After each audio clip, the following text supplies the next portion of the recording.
তাই নেথাগতি কি কৰিছ? একো কৰা নাই। তই পিতগতি? মই একো কৰা নাই।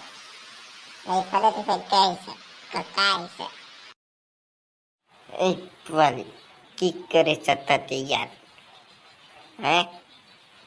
নাই ককা, একো কৰা নাই। তহঁতি কাহিনী শুনিবি নেকি? শুনিম কওকচোন বাৰু। বহিয়ে লয় তাকে ৰ'ব। আৰা বহি ল, ময়ো বহি লওঁ। শুন তেতিয়াহ'লে। এখন ৰাজ্যত এজনী ৰাণী আছিলে। সেই ৰাণীজনী আকৌ অতি কোলা আছিলে। এদিন ৰাণীয়ে সপোন দেখিলে কিবা বোলে ফল এটা খালে তাই সেই বগা হৈ যাব। তাৰপিছত কি আৰু পিছদিনা উঠি চব মানুহক মাতি ৰাণীয়ে ক'লে মই সপোন দেখিছিলোঁ যে সেই এটা ফল খালে মই চবতছে বগা হৈ যাম। চব মানুহ আৰু যাম বুলি কৈ গ'লেই নাই। আকৌ ৰাণীয়ে এতিয়া ৰখাই পিনে আকৌ ক'লে যদি ফলটো যোনে আনিব নোৱাৰে তাক কিন্তু গুড় খোৱা হ'ব। 3 বিধৰ গুড় হ'ব। প্ৰথমটো হৈছে পেলপেলীয়া, তাৰপিছত অকণমান লিকটীয়া টাইপৰ, তাৰপিছতো হৈছে একদম শিলৰ টাইপৰ টান একদম কেটকেটকে। তাই আকৌ গৈ পালেগে এটা আঙুৰৰ থোকা। সেইটোৱে ভাবিলে মই এইটোকে লৈ যাওঁ, এইটোৱে হ'বও পাৰে। লৈ গ'ল আৰু ৰাণী চাক দেখুৱালে। ৰাণীয়ে ক'লেতো নহয়, এতিয়া তাৰতো কি উপায়, এতিয়া গুড়খিনি খাবই লাগিব। প্ৰথম গুড়টো খালে পনীয়া পিৰিককেনে গিলি দিলে। তাৰপিছতে আমাৰ লিকটিয়ে চোবাই খালে আৰু যেনে। পিছত আকৌ শিলৰ অকণ টান তেতিয়া কেনেকৈ খাবহি। তেনেকৈ আৰু চোবাই খাইছে আৰু। লিকটিয়ে গুড়খিনি খালে চাগে বৰ দাগি লাগি যাবগে চাগে সেইটো। আৰু এজোপাত আম এটা আছিলে নহয়, পুৰা পকা একদম।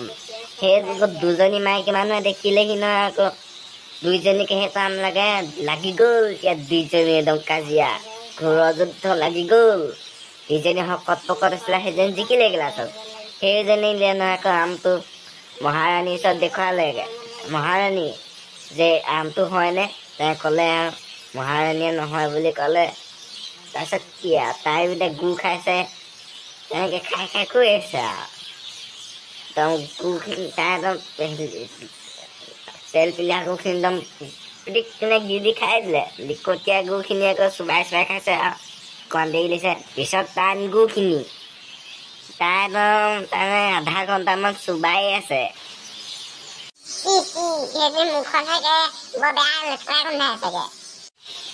পিছত শুন এতিয়া বাকীটো। এতিয়া বাকীৰে চবে আনিলে, যি তিনিছে একদম আনিছে নহয় আকৌ চবে খাই দিছে আৰু। গাঁৱৰ মানুহখিনি চবে মুখবোৰ গোন্ধাইছে, গুড় ইটোৱে সিটোৰ ওচৰলৈ নাযায় আৰু মুখবোৰ গোন্ধাই নহয় আকৌ।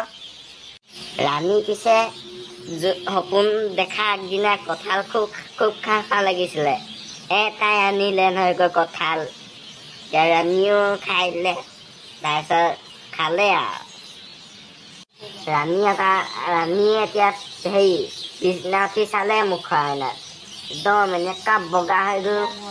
ৰাণীয়ে সেই মানুহটোক মাতি একদম মান সোণ দি দিছে। তাৰ যি ইচ্ছা তাকেই দিছে একদম। সি একদম মনটোতে কেনেকুৱা ভাল পাইছে আৰু চব গাঁৱৰ মানুহবোৰৰ আগত দেখুৱাইছে যে মই দেখিছ, মই সোণ পাইছোঁ তেনেকৈ। সেইটো কিন্তু অল্প লাগ নহ'ব লাগিব কিন্তু দেই। সি কঁঠালটো নিছিলেহে, গুড় খাবলৈ নাপালি পেলাই সোণো পাই গ'ল আৰু যি ইচ্ছা সি তাকেই পালে আৰু এতিয়া। সি পুৰা ধনী হৈ গ'ল চাগে। বাকী আকৌ গাঁৱৰ মানুহখিনি এতিয়া হিংসা দিছে। চবেই গুড় খালে, সিহে গুড় নাখালে। তাক কি কৰিলে কেইটামানে, মানুহজন ভাল নহয় স্বভাৱকেইটা। তাৰপিছত তাক কি কৰিলে, দুটাই ধৰি ল'লে আৰু এটাই তাৰমানে গুড়খিনি আনি তাৰ মুখতে ভৰাই থুচি খোৱালে একদম। সিও এতিয়া গুড়খিনি খাবলৈ পালেই কি আৰু পিছত।